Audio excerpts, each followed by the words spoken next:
قیامت تک حضرت امام حسین رضی اللہ تعالیٰ عنہ نے اپنی سنت کو بطور نمونہ چھوڑا اور فرمایا وَلَكُمْ فِيَا أُسْوَةٌ، میں اس لیے خود کربلا کے ریگزار کے اندر ایک انوکھی داستان رقم کرنے جا رہا ہوں تاکہ قیامت تک لوگوں کے لیے میری زندگی ایک نمونے کے طور پہ موجود رہیں اور جبر کے خلاف لوگ ٹکرانے کا حوصلہ رکھیں۔ حضرت امام حسین رضی اللہ تعالی عنہ نے کربلا کی اس دوپہر کے اندر جو عظیمت کی داستان رقم کی اور جس طرح جبر کے سامنے پوری قوت سے سینہ تان کے کھڑے ہو گئے، 22,000 افراد کے سامنے تنہا شخص کا ڈٹ جانا یہ کوئی تماشا نہیں ہے۔ 72 افراد کے زخم کلیجے پہ موجود ہیں اور اپنے بھائیوں، بیٹوں، بھتیجوں اور بھانجوں کے لاشیں اٹھا اٹھا کے آپ خیموں تک لا چکے ہیں۔ آپ کے ہاتھوں کے اندر علی اصغر دم توڑ چکے ہیں اور جوان علی اکبر آپ اس کو اٹھا کے خیمے تک لا آئے ہیں۔ تو اتنی جرأت اور اتنی پامردی کے ساتھ 71 لاشیں لائن کے اندر پڑے ہیں۔ گھر میں ایک میت ہو جائے سارا شہر سنبھالا دینے والا ہوتا ہے، پھر بھی دکھ نہیں تھمتا۔ کہتے ہیں چھوڑ دو، اس کا کلیجہ کٹ گیا ہے، اس کا جوان رخصت ہو گیا ہے، اس کے سینے کا چین لٹ گیا ہے، سلام کرو حسین ابن علی کو۔ 71 لاشیں لائنوں میں لگے ہوئے ہیں، بے گور و کفن لاشیں پڑے ہوئے ہیں اور ادھر خیمے کے اندر پردہ ڈالو کہ پردے کا بھی لحاظ ہے۔ لیکن پھر جب گھوڑے کی زین کو کس کے میدان کربلا میں نبی کا نواسہ نکلا، جب 3 دن کا پیاسا کربلا کے ریگزار کے اندر میدان کربلا کے اندر ذوالفقار تلوار لہراتا ہوا آیا، شبیہ رسول رسول کریم کی تصویر جب میدان کربلا میں حضرت امام حسین تلوار کو لہراتے ہوئے آئے تو آواز آ رہی تھی یہ کون سی وقار ہے، یہ کون شاہ سوار ہے، لباس ہے پھٹا ہوا، لخت لخت کٹا ہوا، تمام جسم نازنی چھٹا ہوا کٹا ہوا، پھر بھی ہے ڈٹا ہوا، یہ نبی کا نور عین ہے، یہ بالیقی حسین ہے۔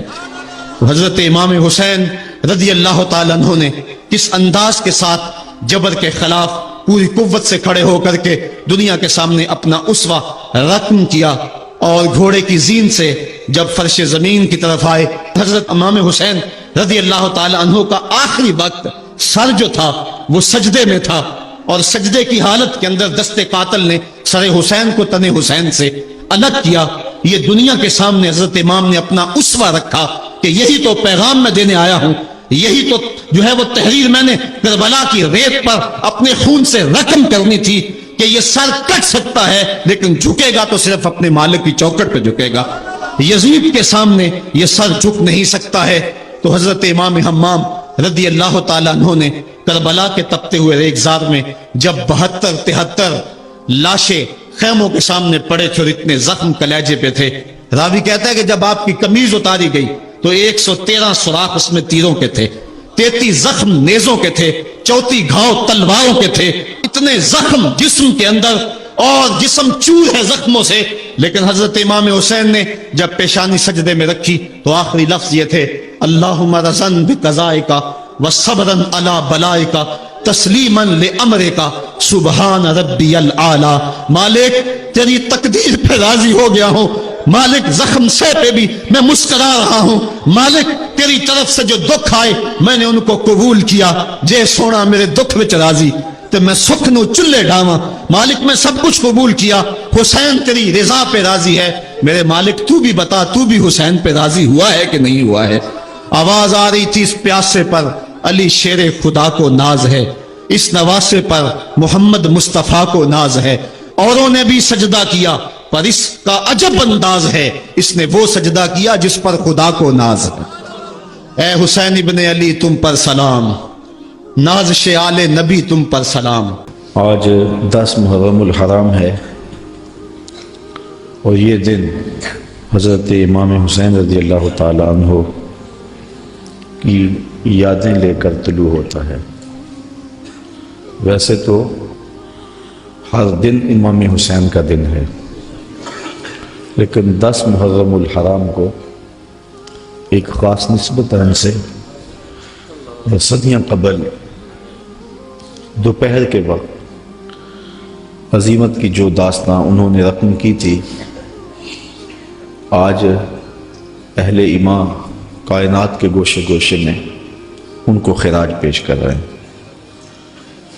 اتنے آنسو کسی کے لیے نہیں بہے جتنے امام حسین کے لیے بہے، اور اتنی آہیں اور سسکیاں کسی کی محبت میں نہیں ہوئی جتنی حضرت امام حسین رضی اللہ تعالی عنہ کے لیے ہوئی۔ صدیاں اداس ہیں حضرت امام حسین کے لیے۔ نواسہ رسول نے عظیمت کی جو داستان رقم کی، اور جس طرح انہوں نے دین کے گرتے ہوئے پرچم کو اٹھا لیا اور اپنا گھر لٹا کے دین کو لٹنے سے بچا لیا، آج ہمارا ایک ایک عضو بدن ان کو خراج عقیدت پیش کرتا ہے۔ ہمارا دل، ہمارا قلب، ہماری آنکھیں ان کے حضور محبتوں کا خراج پیش کرتے ہیں۔ علماء سے آپ نے اس عنوان سے بہت ساری باتیں سنی اور محبتوں کے نغمے بھی چھڑے رہے، کربلا کی یاد بھی تازہ ہوتی رہی، اور زخموں سے خون بھی بہتا رہا، اور آنکھیں آنسوں کے خراج بھی دیتی رہیں۔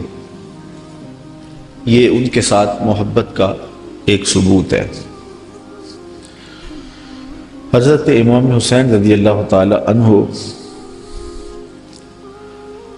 کی سیرت، آپ کا انداز معاشرت، آپ کی زندگی اور آپ کی عظیم قربانی ہم سے اس چیز کو طلب کرتے ہیں کہ ہم ان کے اسوہ کو اپنائیں۔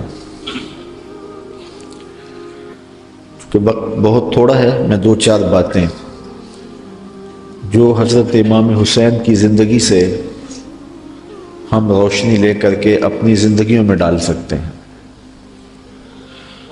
رضائے الہی کا حصول یہ امام کا مطمع نظر تھا، اور اس کے لیے ان کی زندگی کی ایک ایک ساتھ گزرتی ہے۔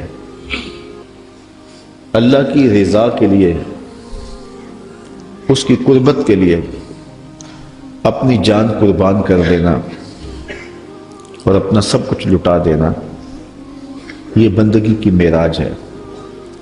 شہادت کو شہادت اس لیے کہتے ہیں کہ شہید اپنے خون سے سچائی کی گواہی دیتا ہے، اللہ کی توحید کی، اس کے دین کی گواہی دیتا ہے، اور یہ بہت اونچا منصب ہے۔ حضرت امام حسین رضی اللہ تعالی عنہ کو پہلے سے یہ معلوم تھا کہ وہ شہید کر دیے جائیں گے۔ آپ کے پورے خاندان کو اس بات کا علم تھا، حضور کی زبان سے یہ بات خاندان میں پہنچی تھی، لیکن کسی ایک نے بھی آ کے حضور سے نہیں کہا کہ حضور دعا کر دیں یہ مصیبت ٹل جائے، اور کربلا میں جو مشکلات آنے والی ہیں، جن کی خبر دی جا رہی ہے، وہ مشکلات ان پر نہ آئیں۔ آپ تاریخ پڑھ لیں، یہ نہ حضرت سیدہ فاطمہ نے کہا ہے، نہ مولا کائنات نے آ کے عرض کی ہے، نہ خود امام حسین رضی اللہ تعالی عنہ نے حضور کی بارگاہ میں کہا ہے، نہ حضور نے کہا ہے کہ مالک حسین سے شہادت ٹال دے، بلکہ حضور کے ہاتھ اٹھتے ہیں تو دعا یہ نکلتی ہے، اللہم آت الحسین صبرا و اجرا، اے اللہ میرے بیٹے حسین کو صبر بھی بخش دے، اجر بھی بخش دے۔ تو حضور نے کیوں کہنا تھا کہ میرے بیٹے کو شہادت نہ ملے؟ وہ تو اس امتحان کے لیے تیار کر رہے تھے۔ استاد جب شاگرد کو پڑھاتا ہے، محنت کراتا ہے، تو وہ یہ کبھی نہیں چاہتا کہ میں نے جو اس کو محنت کروائی ہے اس کے امتحان نہ ہو۔ وہ کہتا ہے یہ امتحان گاہ میں جائے، زمانے کو پتہ چلے کسی استاد نے پڑھایا تھا۔ تو حضور حضرت امام حسین کے لیے دعا مانگ رہے ہیں کہ مالک اسے صبر بھی دے، اجر بھی دے۔ جب کربلا میں حسین پیاس کاٹے تو پھر بھی ان کی زبان پر شکایت کا لفظ نہ آئے تو لوگ کہیں واقعی پیغمبر کی زبان چوسی تھی۔ حضرت امام حسین واقعی حضور کے کندھوں پہ کھیلے تھے، حضور نے ایسے ہی اپنا بیٹا قرار نہیں دیا تھا، اور یہ صبر کا امتحان تھا جو حضرت امام حسین رضی اللہ تعالیٰ عنہ نے دیا۔ ورنہ اگر یہ چاہتے تو فرات چھلک کے آپ کے قدموں میں آ کے سلامی نہ کرتے؟ یہ تو حوض کوثر کے وارث کے نواسے ہیں، ایڑیاں رگڑتے تو چشمے نہ پھوٹتے۔ یہ تو رب کی تقدیر کو مانے بیٹھے تھے، یہ تو اس امتحان میں کامیابی کے لیے دعا گو تھے کہ مالک ہمیں استقامت نصیب۔ امام زہری کہتے ہیں کہ جب مروان کے زمانے میں حضرت امام زین العابدین کو دوبارہ گرفتار کیا گیا اور بیڑیاں پہنائی گئی، سب سے زیادہ دکھ حضرت امام زین العابدین نے دیکھے، کھلی آنکھوں سے یہ منظر کربلا کا سارا انہوں نے دیکھا ہے۔ کہتے ہیں واقعہ کربلا کے بعد امام زین العابدین کبھی بھی ہنسے نہیں تھے اور کبھی ٹھنڈا پانی بھی نہیں پیا تھا۔ شاید پانی پینے لگتے ہوں گے تو سکینہ کی پیاس یاد آتی ہوگی۔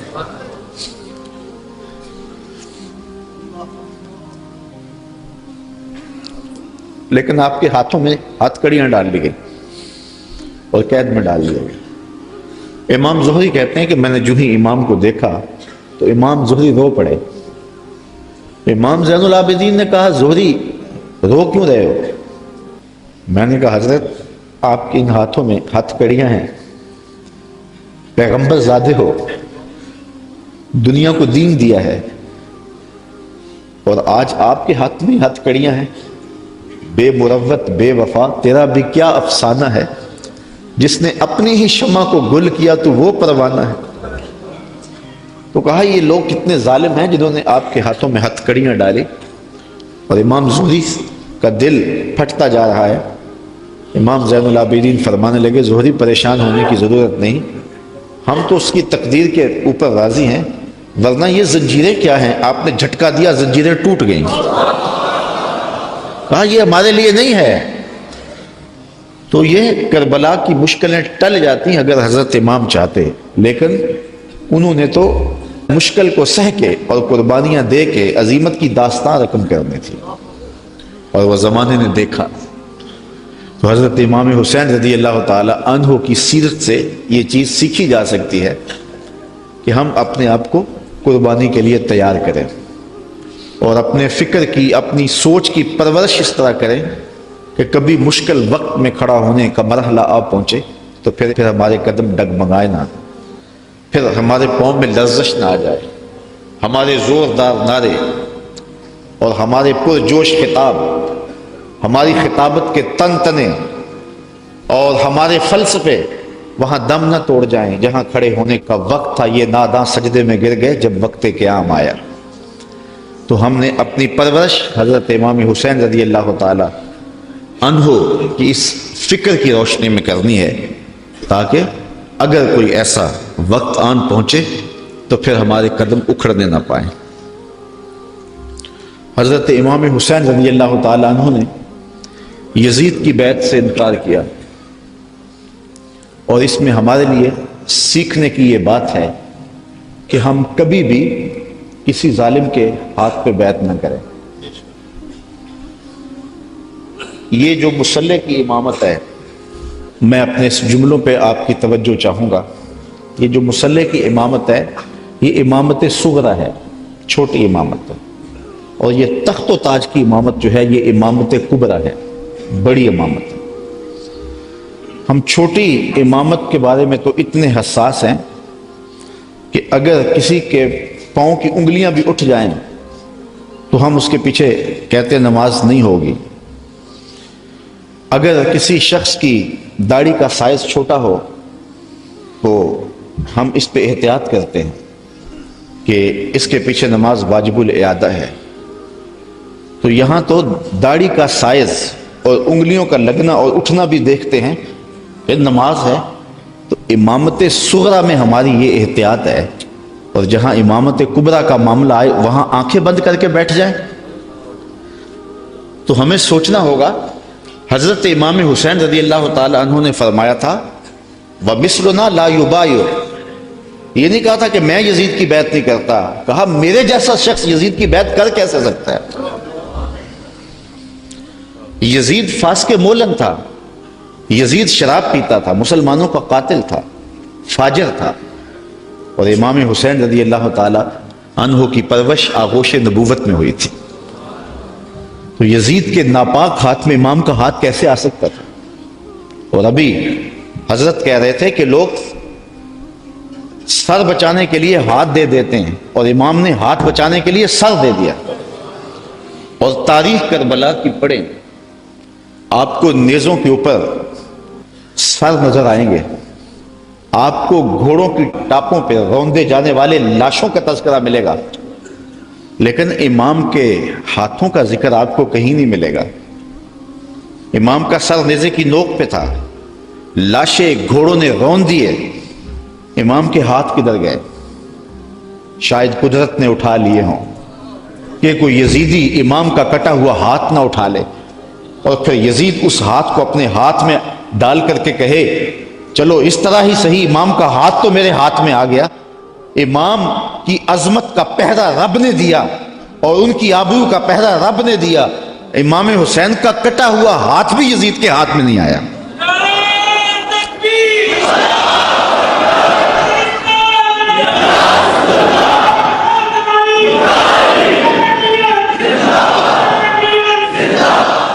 اور اس ہاتھ کو بچانے کے لیے مدینہ چھوڑا۔ مدینہ چھوڑنا کوئی آسان تو نہیں نا، 8 دن کے لیے حاجی جاتا ہے نا، مدینے میں رہتا ہے، اور جب چھوڑتا ہے تو قیامت ٹوٹ رہی ہوتی۔ کسی نے پوچھا تھا عمرے اور حج کا ماجرا، تو میں نے کہا تھا کعبۃ اللہ پہ پہلی نظر مشکل ہے اور روضہ رسول پہ آخری نظر مشکل ہے۔ تو 8 دن رہنے کے بعد وہاں سے پلٹنا قیامت ہوتا ہے۔ اور جس نے زندگی مدینے میں گزاری ہے، جو پیدا مدینے میں ہوا، جس کے گھر کا دروازہ مسجد نبوی کے اندر کھلتا ہو، جس کا مسکن اور مولد مدینہ ہو۔ اعظم چشتی مرحوم جب مدینہ رسول میں آخری حاضری پر گئے تو بیمار تھے، ویل چیئر پہ تھے، تو انہوں نے الوداع ہوتے ہوئے خادم سے کہا کہ میرا رخ حضور کے روضے کی جانب رہنے دو اور کچھ پیچھے سے کھینچو۔ اور جب وہ نظارے نگاہوں سے اوجھل ہونے لگے تو اعظم چشتی مرحوم نے کہا کہ جاں بدن سے نکلتی ہے اعظم، جاں بدن سے نکلتی ہے اعظم، کوئی آسان ہے مدینے سے جدا ہونا؟ تو اپنی فکر کی آبیاری کے لیے اور یزید سے اپنے ہاتھ کو بچانے کے لیے آپ نے وہ شہر مدینہ بھی چھوڑا، شہر خوبہ بھی چھوڑا، پھر مکہ المکرمہ بھی چھوڑا۔ 8 ذی الحج کو مکہ المکرمہ چھوڑا، تاریخ پڑھیں آپ، اور منا میں 8 ذی الحج کو لوگ جمع ہو رہے ہیں، اے تماشا گاہے عالم روئے تو کجا بہرے تماشا میر ہوگی۔ اب یہاں مجھے اقبال یاد آئے، مدعاش سلطنت بوتے اگر خود نہ کر دے وا چنی ساما سفر۔ اقبال کہتے ہیں کہ اگر حضرت امام حسین رضی اللہ تعالیٰ عنہ کا مدعا سلطنت کا حصول ہوتا تو اتنے تھوڑے لوگوں کے ساتھ آپ کبھی بھی سفر نہ کریں۔ ٹوٹل 145 افراد ہیں، بچوں اور خواتین کے سمیت، اور سارا مدینہ آپ کا مرید ہے۔ اللہ اکبر۔ مکے میں پوری دنیا سے حاجی آ رہے ہیں، لیکن آپ مکے کو چھوڑ کے جا رہے ہیں۔ ترماح بن عدی بن حاتم راستے میں ملتا ہے تو 30,000 کا لشکر آپ کی پشت پہ کھڑا ہونے کا اندیا دیتا ہے۔ آپ فرماتے ہیں مجھے یہ بھی قبول نہیں ہے۔ یزید کا مکروہ چہرہ بے نقاب کرنے جا رہے تھے اور اس شہادت کو چومنے جا رہے تھے جس کی بشارت رسول اللہ نے دی ہوئی تھی، اور پھر بڑھتے گئے اور اٹھنے والے قدم حضرت امام کے پیچھے نہیں ہٹے، اور قیامت تک لوگوں کو درس اور سبق دے گئے کہ حق کے لیے جان کا نذرانہ پیش کرنا پڑے تو یہ سودا سستا ہے۔ آج دین کی قدریں پامال ہوں اور ہم ڈھب سے بات بھی نہ کر سکیں تو میں پوچھتا ہوں کیا حجرہ فاطمہ سے بڑی بھی کوئی خانقاہ ہو سکتی ہے؟ کیا حسین ابن علی سے بڑا بھی کوئی سجادہ نشین ہو سکتا ہے؟ تو جب انہوں نے حق کے لیے اپنا سب کچھ لٹا دیا تو مجھے اور آپ کو اپنی زندگی کی ایک ایک ساتھ کو دین کے لیے پیش کر دینا ہوگا۔ حضرت امام حسین سے سیکھا جا سکتا ہے صبر اور استقامت کا سلیقہ، کہ انہوں نے کس طرح صبر کا امتحان دیا۔ 57-58 سال کی عمر کا شخص ہو اور اس کو یہاں سے چل کے باہر وضو خانوں تک 3 سے 4 مرتبہ جانا پڑے تو سانس پھول جائے گی، اور حضرت امام حسین ایک بار نہیں گئے، 71 بار لاشیں لینے گئے۔ 71 مرتبہ لاشیں لینے گئے ہیں، اور لاشیں بھی بیگانوں کی نہیں ہیں، اپنے بیٹوں کی۔ جوان بیٹے کی لاش اٹھانا تماشا لب بام نہیں ہے۔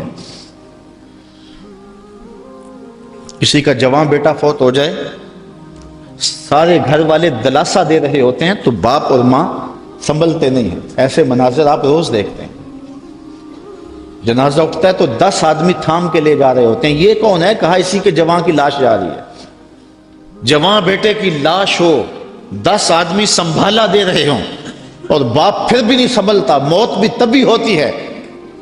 میں سلام پیش نہ کروں اس حسین پر جو جوان علی اکبر کی لاش کو کندھوں پہ اٹھا کے خیموں تک لاتا ہے اور پھر بھی ہاتھ اٹھا کے کہتا ہے مالک حسین کی یہ قربانی بھی قبول فرما۔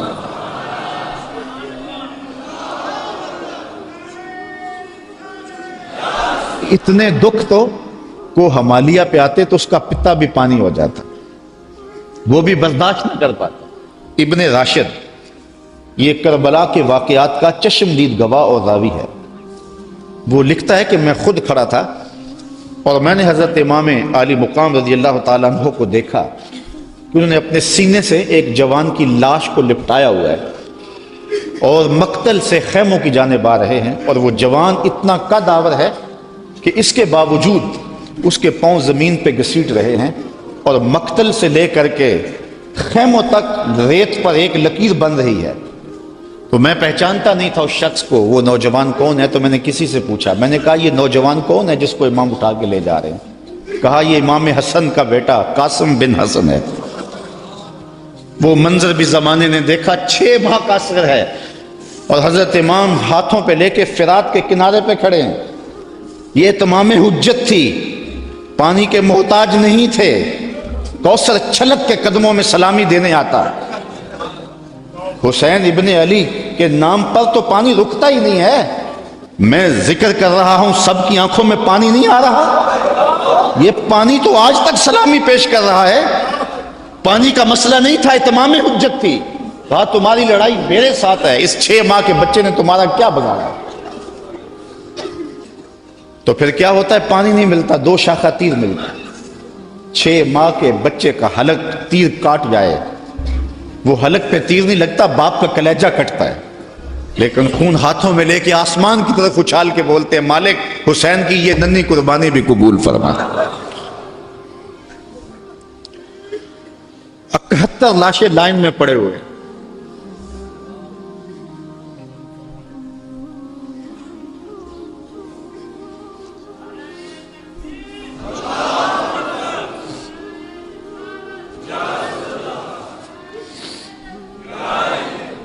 یزیدیوں کی صفاقی، ان کا ظلم اور بربریت ان کے تیور نظر آ رہے ہیں، اور خیمے کے اندر پردہ سادات بیٹھی، رسول اللہ کی شہزادیاں بیٹھی۔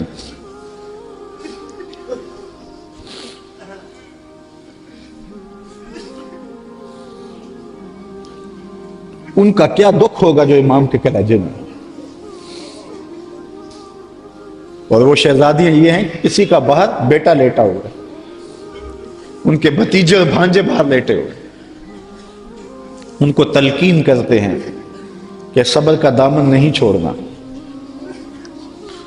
اور امام گھوڑے کی زین پہ سوار ہوتے ہیں۔ بانکپن ایسا ہے جس ڈھب سے کوئی مقتل میں گیا وہ شان سلامت رہتی۔ زمانے نے دیکھا 71 لاشیں اٹھا کے خیموں تک لانے والا حسین جب گھوڑے پہ آتا ہے تو اشقیاء کی صف میں کھلبلی مچ جاتی ہے، آواز آ رہی ہے یہ کون ذی وقار ہے، بلا کا شاہ سوار ہے، لباس ہے پھٹا ہوا غبار سے اٹا ہوا، تمام جسم نازنی چھدا ہوا کٹا ہوا، پھر بھی ہے ڈٹا ہوا، یہ نبی کا نور عین ہے، یہ بال یقین حسین ہے۔ اللہ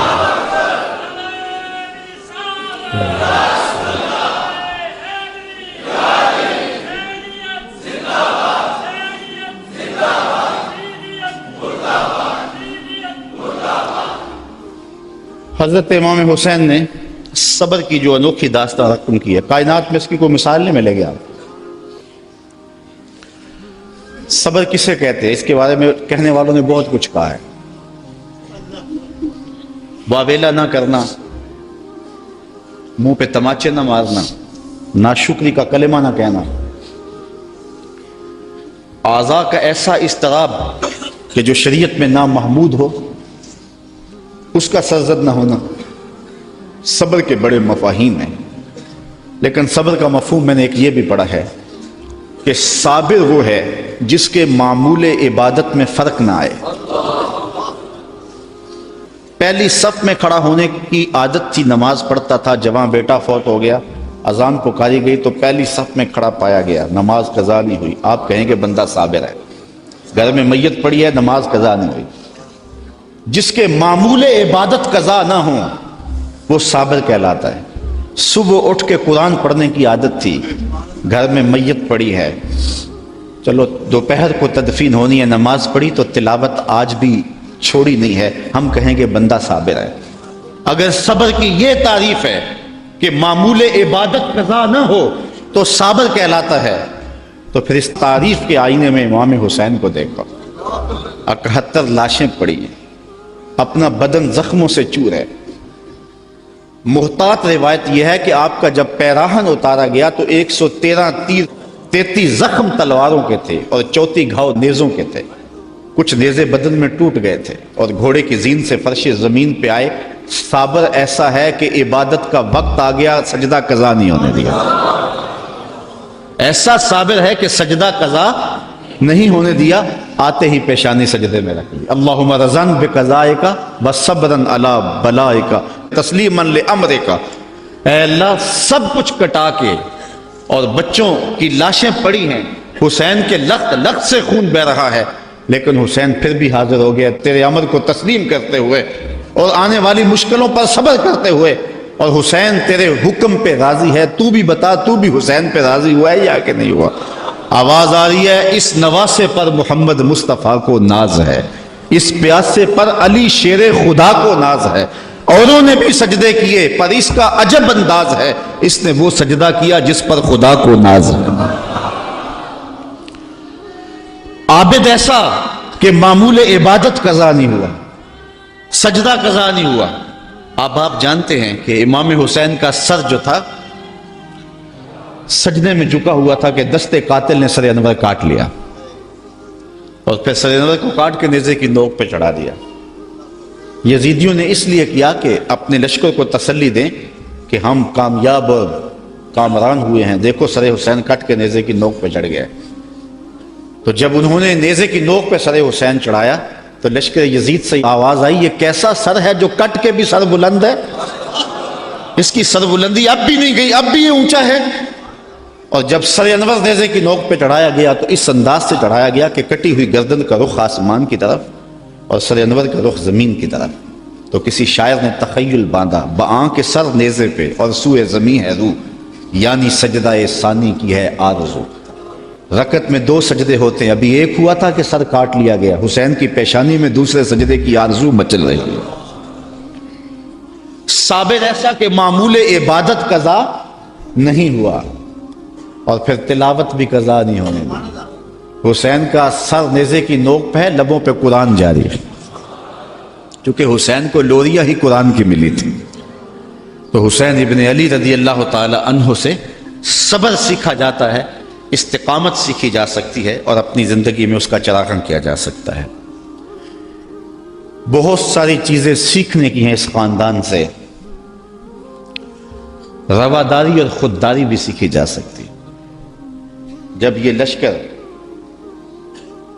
حضرت امام حسین رضی اللہ تعالیٰ عنہ کو شہید کر دیتا ہے اور آپ کے لاشوں کے اوپر گھوڑے دوڑائے جاتے ہیں اور ہوائیں مٹی ان کے اوپر اڑا دیتی ہیں، اور پھر وہاں سے شہیدوں کے سر نیزوں پہ چڑھا کے کوفہ اور کوفہ سے دمشق لے جایا جاتا ہے، تو یزید پوچھتا ہے اپنے خاص لوگوں سے کہ اس راستے کے اندر تم نے ان کی کیفیت کیا دیکھی؟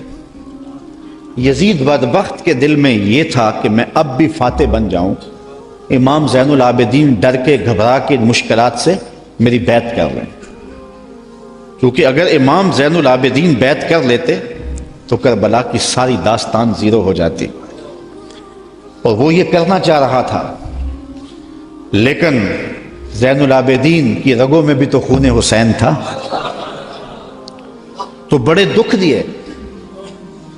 آدمی حیران ہو جاتا ہے کہ کس طرح انہوں نے گھوڑوں کے اوپر سوار کرا کے اطرت پیغمبر کو بازاروں میں پھرایا، اور پھر ان کے سر نیزوں کی نوک پہ چڑھے ہوئے تھے.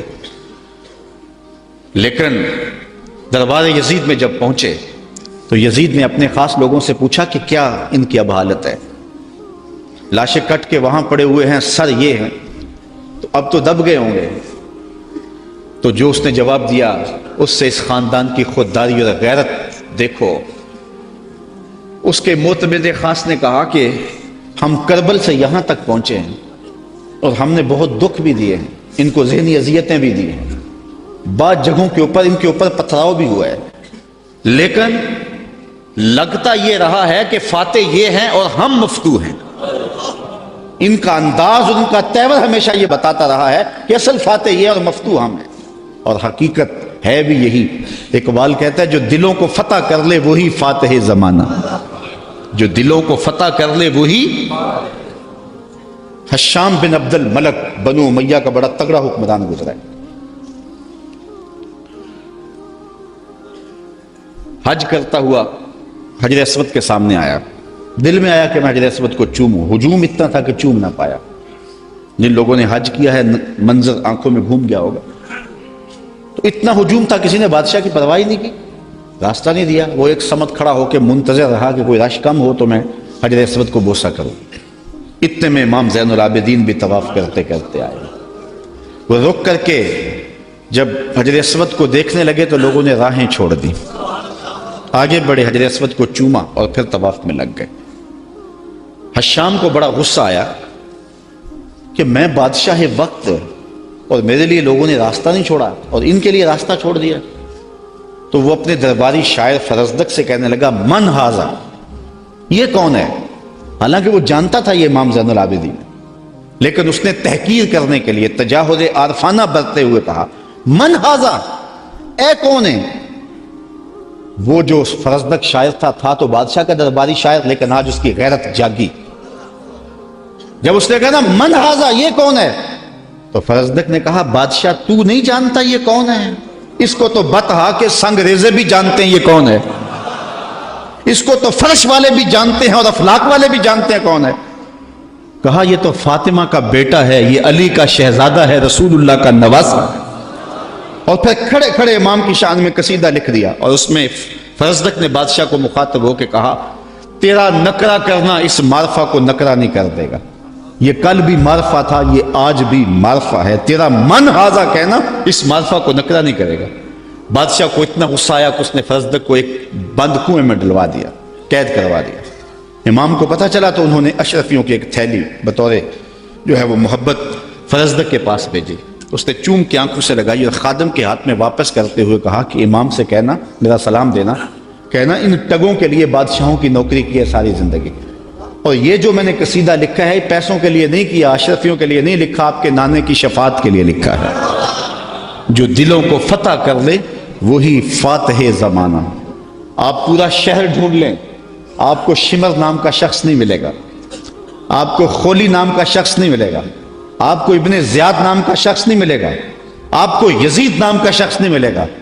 اور اگر آپ ڈھونڈنے نکلے، دور کیا جانا، اسی محفل سے ڈھونڈ لے، ہزاروں علی کے نام کے ہوں گے، ہزاروں حسین کے نام کے ہوں گے، شبیر کے نام کے ہوں گے. اور کتنی تجھے محبتیں اے فراز چاہیے، ماؤں نے تیرے نام پہ بچوں کے نام رکھ دیے. جو دلوں کو فتح کر لے وہی فاتح زمانہ. تو حضرت امام حسین رضی اللہ تعالی عنہ کے خانوادے کا جو ترہ ہے اور خودداری کا جو انداز ہے وہ دیکھنے کو ملا، اور کربلا سے لے کر کے مدینے تک یہ منظر ہر جگہ پہ دکھائی دیا.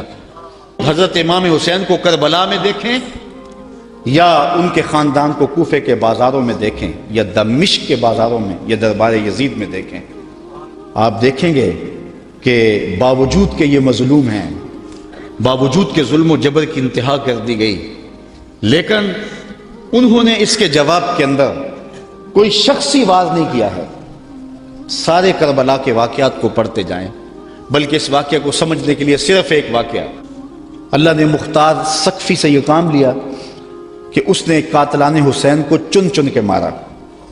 مالک اشتر کی قیادت میں فرات کے کنارے ابن زیاد کے لشکر سے لڑائی تھی۔ اللہ نے مالک اشتر کو فتح دی اور یزیدی بھاگ کھڑے ہوئے، کچھ قتل کر دیے گئے، کچھ بھاگ گئے، کچھ پکڑ لیے گئے۔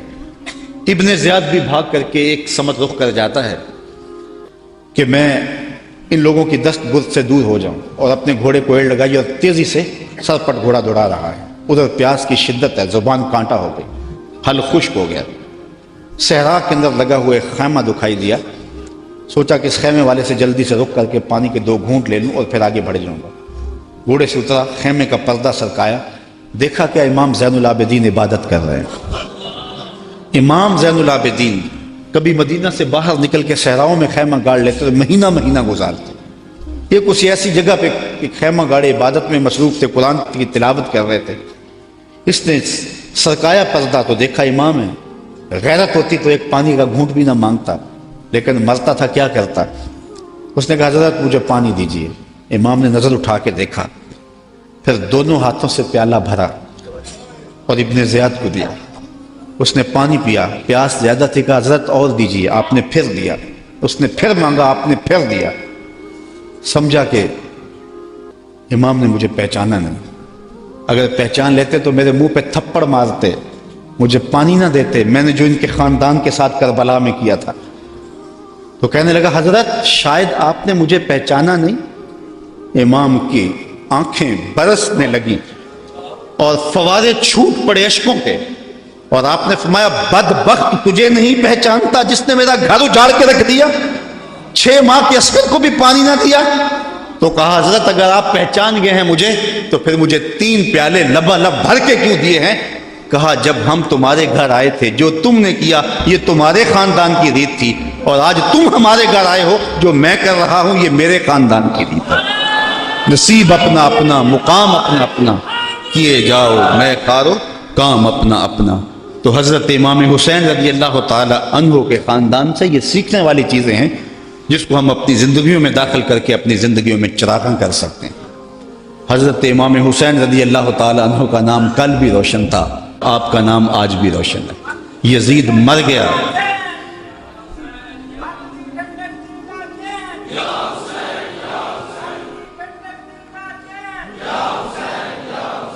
سارا دن بھی ہم نعرے لگاتے رہیں، یہ ایسا نام ہے کہ ہر لمحہ اندر ٹھنڈ اترتی رہتی ہے۔ میں کہتا ہوں آج کوئی ہے جو یزید کا نام لیتا؟ یزیدی ہیں، گلی گلی یزید آج بھی موجود ہے، مختلف روپوں کے اندر یزید ہے، لیکن یزید کو اس قدر امام نے بے نقاب کر دیا کہ آج یزیدی بھی یزید کا نام نہیں لے سکتے۔ اگر کوئی یزید کا نام لیتا بھی ہے تو سر جھکا کے لیتا ہے، دائیں بائیں دیکھ کے لیتا ہے، نام لینے سے پہلے شرمندہ، نام لیتے ہوئے شرمندہ، نام لینے کے بعد شرمندہ۔ میں کہتا ہوں کیسا ہے تمہارا لیڈر جس کا نام لیتے تمہیں شرم آتی ہے، اور ہمارے لبوں پہ جب نام حسین آتا ہے سر فخر سے بلند ہو جاتا ہے۔ فخر کا دل میں دریچہ باز کرنا چاہیے، فخر کا دل میں دریچہ باز کرنا چاہیے، جن کا تو آقا ہے ان کو ناز کرنا چاہیے۔ اے حسین ابن علی تم پر سلام، نازش آل نبی تم پر سلام، تم پہ لاکھوں رحمتیں لاکھوں سلام، اے شہیدان محبت کے امام۔ لالا گوں لالا بدن لالا کفن، اے چمن اندر چمن، زندگی ہی زندگی تیری حیات، اے حیات اندر حیات، افتخار ملت بیضا ہے تو، رب کعبہ کی قسم یکتا ہے تو۔ فخر کا دل میں دریچہ باز کرنا چاہیے، جن کا تو آقا ہے ان کو ناز۔ یہ اجتماع ناز کرنے کے لیے، ہم آ حسین والے نہیں، ہم واہ حسین والے ہیں۔